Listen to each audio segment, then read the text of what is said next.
I have no idea what lake this is. It was just so nice to see it. Okay, that's all for now. We're on our way to the Hoover Dam. Okay, Dor, you happy? Right through the middle.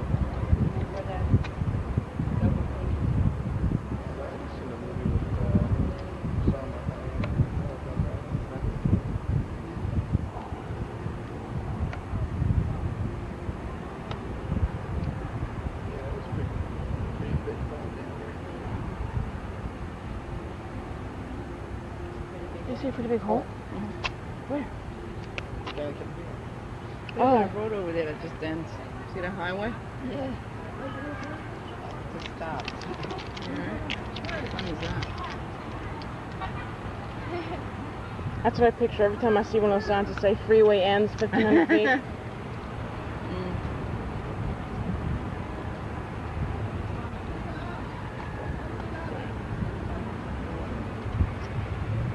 Producing electricity, those are indicated by the illuminated light on the top.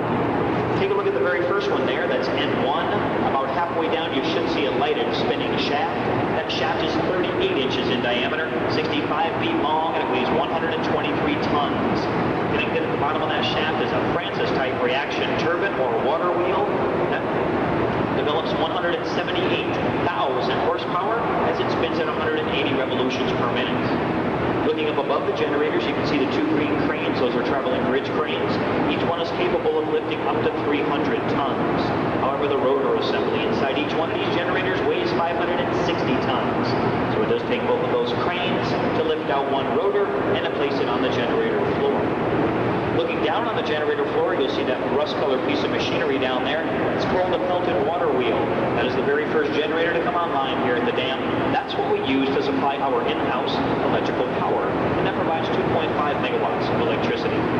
Speaking of the generator floor, that is our next destination. We're going to be standing now right next to that gray van down there. So if I can get the people underneath the exit sign to start to go down those 53 stairs, please wait for me on the generator floor on the right-hand side over by that gray van. For you. An individualized tour for Beth. No, I'm just harassing. Alright, what's the question? I will. I will tell you. Amazing. All right. No, there are no questions here. I'm sorry. Just Beth made a big deal of it, so we had to take care of her out here. But we'll have a question and answer period at the very end. Okay? I have this little spiel I got to do here because otherwise we're all going to expire out here. Let me tell you a few things about the dam. If you haven't seen it, turn around and take a look up. Tallest concrete dam in the Western Hemisphere, 726 feet tall, 1,244 feet across at the crest. 45 feet thick at the top, but 660 feet thick at the base. Bigger than 2 football fields long. Took 3,250,000 cubic yards of concrete to create. She weighs in at a petite 6.6 million tons. There's enough concrete in the dam to build a 2-lane highway all the way from San Francisco to New York City. Wow. That includes the curbs. What do you think's behind that dam? Any ideas, any thoughts? Water, yes, a whole bunch of water. That's Lake Mead back there. Largest man-made reservoir in the United States. Storage capacity of 9.2 trillion gallons of water. Enough water to cover the entire state of Pennsylvania. 1 foot deep in water. As you look down the face of the dam, eventually you come up to these windows right here in front of us. Those windows belong to our control room and to our administrative offices. Continue looking down the face of the dam, and over the side of this short wall, you'll see that swirling 53-degree water we spoke of earlier. That area is called the tail race or the tail bay. The reason that the water is swirling down there, that's the water that was most recently exited from the turbines where it's been producing electricity. If you look downriver on either side of us here, high on the sides of the canyon wall, you see these large concrete block houses with the 6 holes in each. Those contain 90-inch jet flow gates. What they allow us to do is take the water from Lake Mead, pass it through tunnels inside the canyon walls, and push the water out those holes and into the Colorado River, bypassing the turbines. Now, they're rarely used today. They were mostly used between 1936 and 1961 before all the generators were installed in the power plants. Nowadays, we try to push all the water through the turbines because that's how we make electricity. Of the electricity we create here, 56% of it goes to Southern California, 25% stays right here in Nevada, 19% goes over to Arizona. However, only 1% of Las Vegas's daily energy needs come from this dam. The reason why is we exist under the same power allocation contracts we signed in the 1930s. Las Vegas had a permanent population of only 5,000 people back then.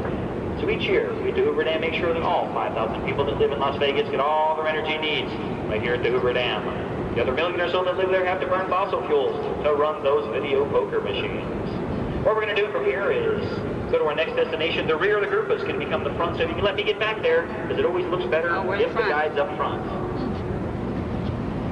Now right about here, all the way through this first tunnel, stood on the balcony, looking at the 8 generators on the Nevada side. And down those 53 stairs, stood on the floor of the power plant. Went outside, about halfway down the ramp, took a look at the dam. Everyone got to meet Beth at that time. Where is she? She's out there somewhere. There she is. I think she's up close. Okay. Came all the way back up inside, through a slightly lower tunnel, till we're standing right here. Looks like we're standing in water, but we are standing over water. If you've had the opportunity to take a look at either side window, you'd see that we were standing on top of a 30-foot diameter water pipe, large enough to drive 2 Greyhound buses through side by side without touching. Right now, there's 40,000 gallons of water every second going underneath your feet. That's enough to fill 2 full-size swimming pools every second. And that's not the most dangerous thing in this room. The most dangerous thing, the pipe above your heads. You notice I didn't say our heads. Nope, union safety rule, this is as close as I can get. But it has been approved for visitor use, so feel free to stay right where you are. Actually, it's just air, just ventilation. That's what you can hear blowing around up here. Nothing to worry about. I'm from the government. Trust me. Okay. Before I get too heavily into the diagram, let me tell you why Hoover Dam was constructed in the first place. It was not constructed primarily as a source of hydroelectric power. That is a byproduct of what we do here. Hoover Dam is here for flood control, irrigation, and water storage purposes for the lower Colorado River area. In the early 1900s, there was a series of devastating floods caused by the Colorado. 1905, 1906 was an especially bad period.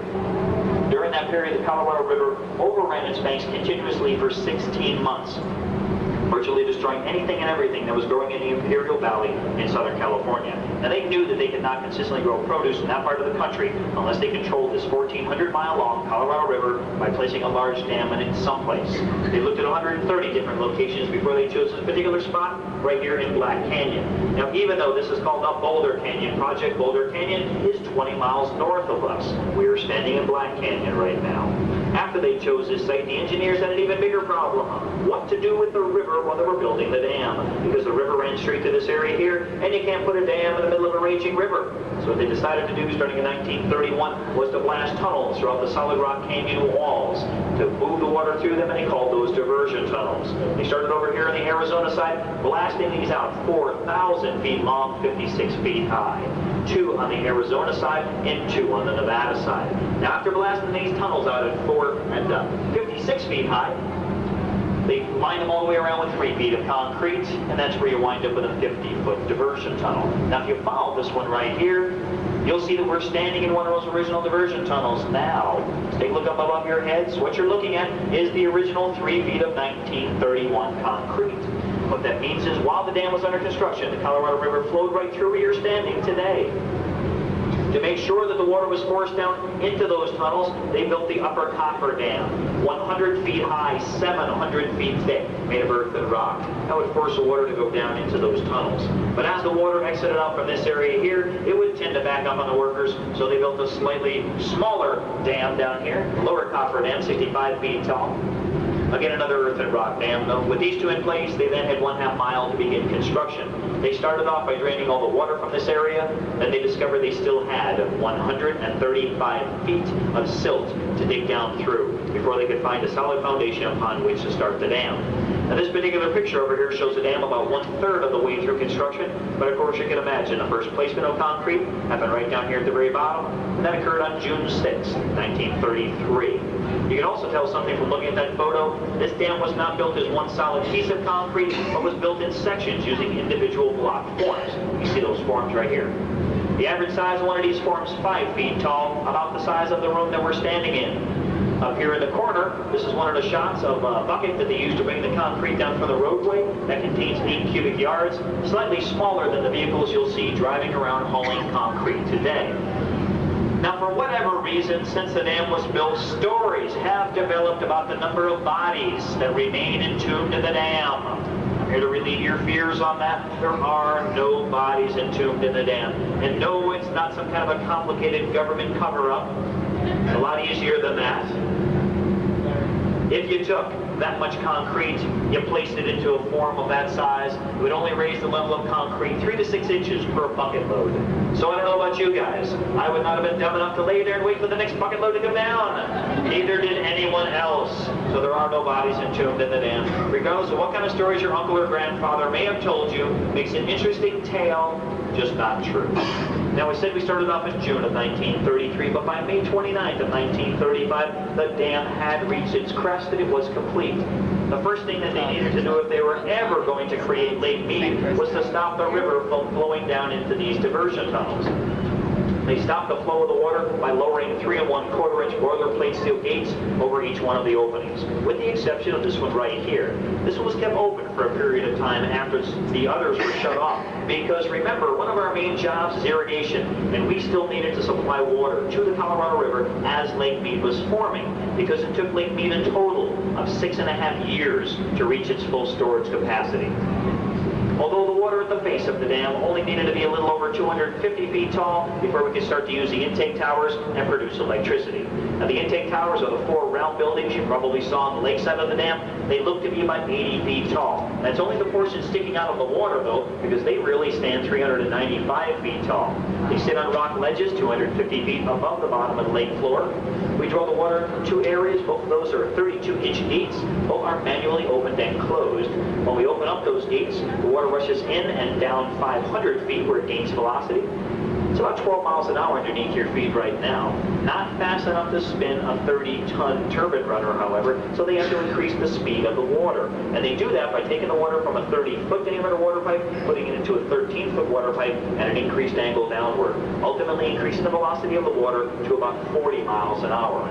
The water will come down, spin those turbines, which turns the shaft, spins the rotor within the stator, and produces electricity. We then push the water out into the tail race and down the Colorado River. And that's pretty much how the dam works. But as far as any water ever coming over the top of the dam, never happened, and it never will.